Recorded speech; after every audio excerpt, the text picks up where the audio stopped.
gala, de dire bon, on va faire une fois autre chose. Alors l'année passée, on avait fait un gala gratuit. C'est-à-dire que comme la chambre avait un certain excédent, on s'est dit on va faire une fête pour nos membres. Chose exceptionnelle, d'habitude les soirées de gala, les gens payent. Il y a eu une tombola, cette tombola nous a permis de ramasser un peu de sous, et avec ces sous, on a accompagné une association à Rabat qui s'occupe des jeunes filles en détresse pour les remettre dans le niveau scolaire.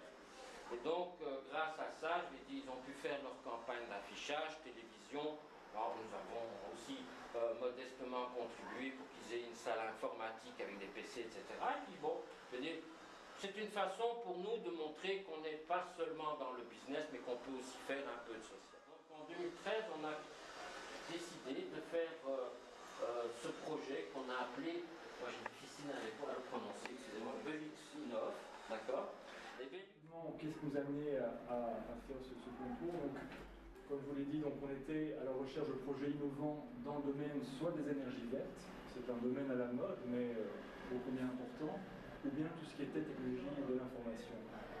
Ceci dit, c'était juste un cadre de réflexion qui n'était pas absolument fermé. Nous cherchons quelque chose d'innovant, c'était très très important pour nous, et qui s'inscrivait dans le développement durable avant toute chose. Donc là, le projet, c'est, comme son nom l'indique, c'est l'éco-climatisation de notre automobile. Là, c'est un petit peu en résumé l'objectif du projet.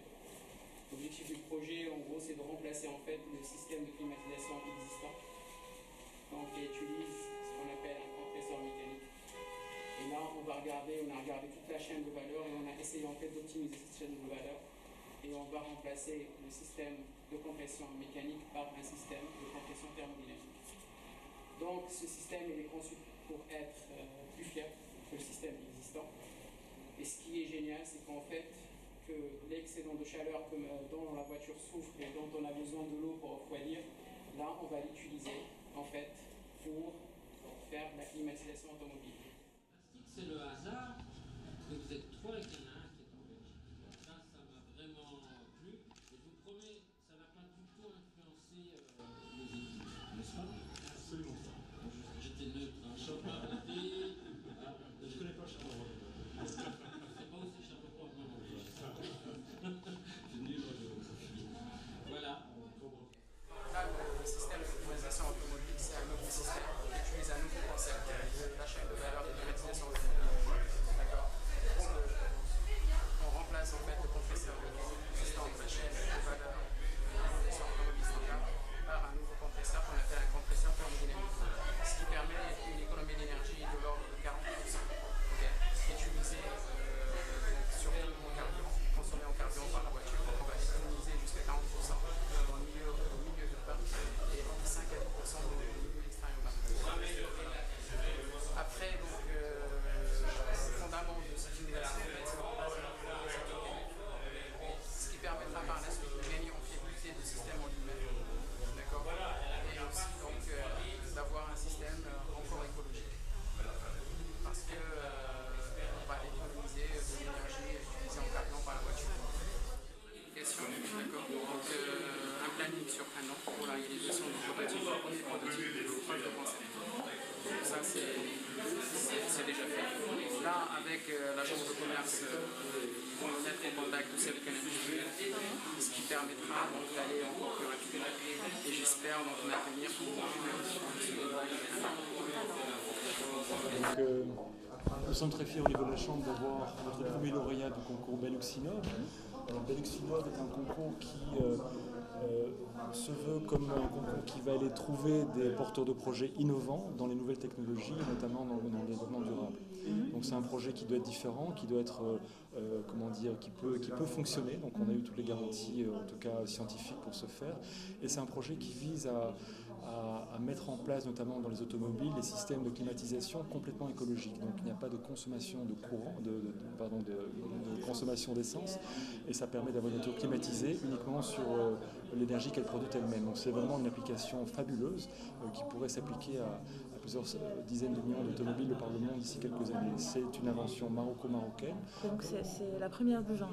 Ah oui, absolument, ça n'a jamais été vu. Donc ils ont des brevets à l'international et donc on leur a permis non seulement d'avoir ce petit coup de financier pour permettre la création de ce premier, on va dire, numéro zéro de leur projet, et puis surtout une mise en contact avec des industriels américains qui sont basés en Europe et qui sont leaders dans certains domaines de l'équipement automobile.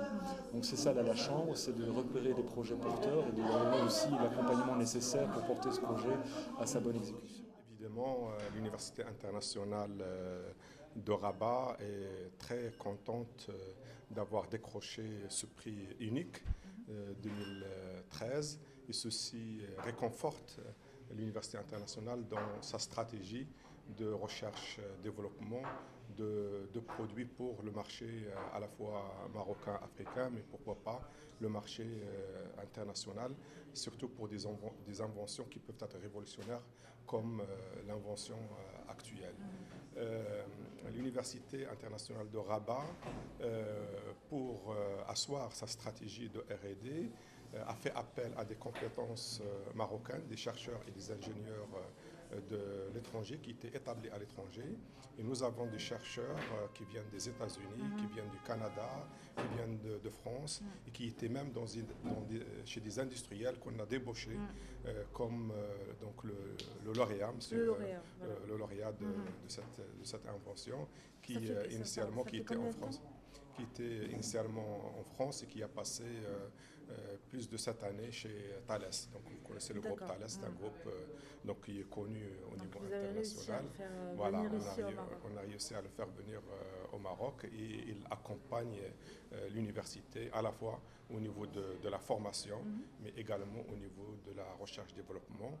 J'ajoute que M. Mohsin Bouya est le responsable aussi de la cellule de valorisation qui a pour mission justement de détecter les projets valorisables et de déposer les brevets au niveau national mais également au niveau international.